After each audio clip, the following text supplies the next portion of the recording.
Hello and welcome to Wilson Center Now, a production of the Woodrow Wilson International Center for Scholars. I'm John Molesky. My guest today is Amy Austin Holmes. Amy is an associate professor of sociology with American University in Cairo and a fellow with the Wilson Center's Middle East program. And she joins us to discuss recent overtures from the Trump administration about placing the Muslim Brotherhood on the terrorist organization list. Amy, welcome. Thanks for joining us again. Thank you very much for having me. So April 30th is this announcement that I'm referring to where there was this intention stated from the White House to add the Muslim Brotherhood as a terrorist organization under the U.S. Immigration and Nationality Act, which essentially would allow freezing of assets, travel restrictions on individuals. Before I ask you if that's a good or bad idea, I thought we could begin with a little bit of background on the Muslim Brotherhood, because I think, I will admit that when I think about it, I would think about it as a very intact, distinct organization, but it's not exactly that. That's absolutely right.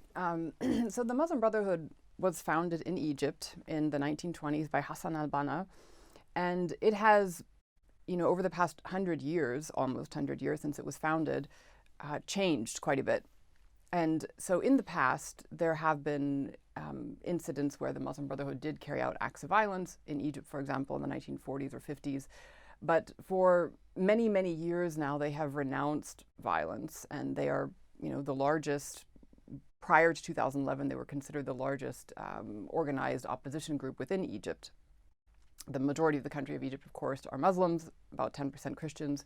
And so they had a large following in Egypt historically for a long time, but they've done many other things, including providing, they work in many ways as a charity organization, especially in rural parts of Egypt, providing services that the government does not provide, for example.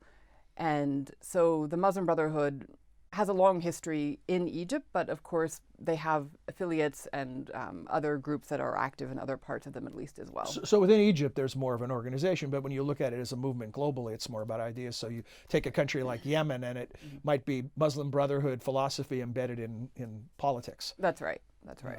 So this notion of adding them to this terrorist list, this came up twice before in Congress and was voted down, or did not receive enough votes to succeed in 2015 and 2017.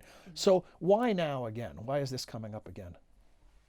That's a very good question. So the reason we're having this discussion now again is because President Sisi of Egypt a few weeks ago paid a visit to Trump here in Washington, D.C., and asked him again to consider putting the Muslim Brotherhood on the foreign terrorist organization list, the FTO, an FTO designation. And I think it's worth pointing out, as you have, that this has already been reviewed in the past and it's been rejected in the past. And, that is because if you look at essentially the scholarly community of professors and academics that have been studying Egypt or the Muslim Brotherhood for years, as well as the community of experts and analysts in the think tank world, as well as the intelligence community. If you look at these three different communities of people who are all very knowledgeable about Egypt, about the Muslim Brotherhood, they disagree on many things, but one of the things where there's almost universal consensus is that the Muslim Brotherhood does not fulfill the requirements to be put on this list, to be designated as a terrorist organization. So why is Sisi pushing for that, and why is Trump buying it? So in my personal opinion, I think that Sisi is doing this because he knows that he could be prosecuted for the crimes he has committed against members of the Muslim Brotherhood. So this and would against empower him to supporters crack of the down Muslim Brotherhood. on the Brotherhood. Absolutely. Absolutely. And President Trump is just, we've seen this, it's hard to explain his attraction to certain world leaders versus other world leaders, but he seems to like a strongman. Well, it reminds me of what happened in December when he had a phone call with President Erdogan of Turkey, and suddenly, without consulting any of his own experts or national security advisors, decided that the U.S. should withdraw from Syria. And he made that announcement unilaterally, and then there was very large, condemnation, disagreement, resignations, and then finally he backed off of that decision. But this, again, reminds me of another leader, an authoritarian leader, coming to Washington or speaking with President Trump and, asking for a favor, advising him, and Trump seriously considers it. It's interesting you bring up Erdogan because there's a lot of indications Erdogan would not be happy with the Muslim Brotherhood designated a terrorist organization. That's right. Why would that not work in Turkey's interests? Because Erdogan himself, the AKP party, comes from a tradition that you could say belongs to this sort of, family of political philosophies that, essentially embrace a kind of moderate Islam, or that that believe that Islam should have a role in politics as opposed to the more staunchly, secular people in Turkey. That would be the Kemalists, for example, that believe there should be a very clear separation between religion and government. And you already alluded to the unintended consequences if you were to designate the Brotherhood this way, is their charitable works, whether it's schools or hospitals. Talk about that a bit. How reliant are certain institutions within Egypt or other countries on support from the Muslim Brotherhood? So Egypt is a poor country, and there are many parts of the country outside of Cairo that, for example, don't get regular government services, where the schools are inadequate. And so the Muslim Brotherhood, one of the things they did in the past, before they were declared, an outlawed, banned organization in Egypt, was that they would provide after-school tutoring, for example, kindergartens, this type of thing. I mean, that's just one example. They do many different things. But that's why they were also so popular, right? Prior to 2011, prior to the revolution that overthrew Mubarak, but also afterwards, because people felt that, they were doing things and providing services that the government was not. I mean, so that's one reason why in Egypt historically they had a fairly large base of support. And that's one of the reasons why after the revolution against Mubarak, President Mohamed Morsi, who, came from the Muslim Brotherhood, the Freedom and Justice Party was the name of the political party, one of the reasons why he won the elections in 2012 and then was president of Egypt for a year before he was removed in mid-2013 by Sisi in a coup. And I lived in Egypt during that entire time, right? When Morsi was president, but also before and after. And, the situation in Egypt, obviously, it was a very tumultuous period, but as a non-Muslim living in Egypt under the Muslim Brotherhood, for me personally, almost nothing changed. I mean, so people sometimes ask me, did you have to wear a veil? Did you have to do this? I mean, life essentially went on as normal. And what's also important to point out is that for the first, I would say 6, 7, 8 months that Morsi was president, there was a lot of cooperation between Morsi and the Muslim Brotherhood and the Egyptian military. I mean, they cooperated with each other. When Morsi became president, he fired the previous Minister of Defense, Tantawi, and asked Abdel Fattah al-Sisi to replace him and to be his Minister of Defense. And Sisi accepted it. So, I mean, now Sisi wants to declare them all to be, terrorists, etc. But then why did he accept the job of working for Morsi as Minister of Defense? I mean, if he really believed this. There's a New York Times article this week, Trump considers them terrorists, but some are allies, talking about the Muslim Brotherhood, makes the point that in Kuwait, they are decidedly pro-American, the Muslim Brotherhood, that in Iraq, the political party that the Muslim Brotherhood is part of or associated with is backing the American political process, and that in Yemen, the Brotherhood is linked to cooperating with some of America's closest Arab allies. With all that, we almost sound as if we're doing promotions for the virtues of the Muslim Brotherhood, but there's got to be a downside too.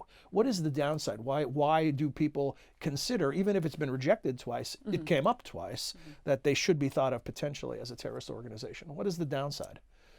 Or the dark side, perhaps, is what I'm asking. Of listing them? Of the Muslim Brotherhood. Of the Muslim Brotherhood itself. As an ideology, or however you want to define it. Mm-hmm. So there have been offshoots of the Muslim Brotherhood that have engaged in violence, for example, Hamas, for example. But for the most part, as I said again, in Egypt, over the past few decades, the Muslim Brotherhood in Egypt have denounced other Islamist groups that engage in violence. So the Muslim Brotherhood criticizes violent Islamists, and violent Islamists criticize the Muslim Brotherhood. So they denounce each other, they criticize each other. after the coup in Egypt after 2013, there was a rise in violent attacks in the Sinai, especially in the Sinai. And there was a group there, Ansar Beit al-Maqdis, for example, that declared allegiance to the Islamic State. So after the Islamic State was created. And, in my opinion, the Egyptian government has not really dealt with those violent extremists very well in the Sinai. And I mean, just to give, one example, we've spoken recently about Syria and the defeat of the caliphate, the Islamic State as a caliphate in Syria and Iraq.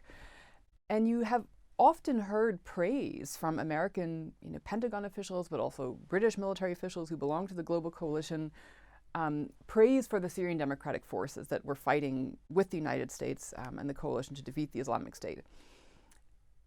You don't really hear praise like that for the Egyptian military from American officials. You don't hear American, Pentagon officials or members of, the military openly praising the Egyptian military and their ability to handle the Islamists who actually are carrying out violent attacks in the Sinai. So why is that? I mean, why?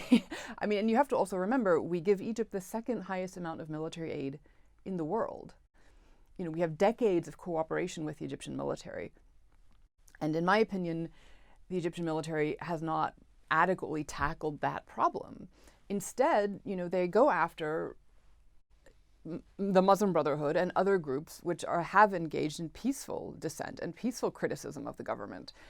And it's really a distraction, I think, from the real problem, the real terrorist threat in Egypt and elsewhere. It sounds as if, listening to your analysis and then everything I've read in preparation to speaking with you, is that no matter what you believe about the Muslim Brotherhood, that it's not a good candidate for this type of approach. How do you put sanctions on a diffuse non-organization? Is that your bottom line conclusion, that it just is not a good idea for all kinds of reasons? And if so, do you think it's going to happen in spite of that? Well, the Trump administration is unpredictable, and so it's possible that it could happen.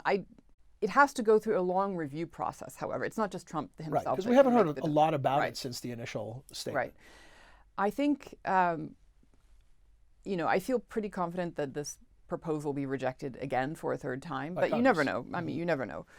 But, the negative consequences, as I've tried to point out before, is that I think the government, of Egypt, which is already unaccountable, they're not really accountable to their own people. Sisi has now given himself the ability through the constitutional amendments to stay essentially president for life until 2030. And I think these two issues are related. Why is he asking again to declare the Muslim Brotherhood a terrorist organization and pushing through the constitutional amendments that will allow him to override what were previously sounds like term a great limits. strategy to consolidate power. Exactly. And it makes it even less likely, if he stays president till 2030 or whenever, it's even more, it's even less likely that whoever succeeds him would ever prosecute him for the massacres of the Muslim Brotherhood, for example, that he carried out in 2013. And of course, then, retroactively having us, the United States, declare the Muslim Brotherhood a terrorist organization would also make it more difficult to prosecute him for those crimes that he committed, frankly. Complicated is only the beginning of explaining this situation. So thank you for helping us sort through it. Thank you. And if you're interested in more of Amy's work, come to our website, check the Middle East program. You'll find links to other appearances by Amy and some of her work outside of the Wilson Center as well. We hope you enjoyed this edition of Wilson Center Now and that you'll choose to join us again in the future. Until then, for all of us, I'm John Milewski. Thanks for joining us.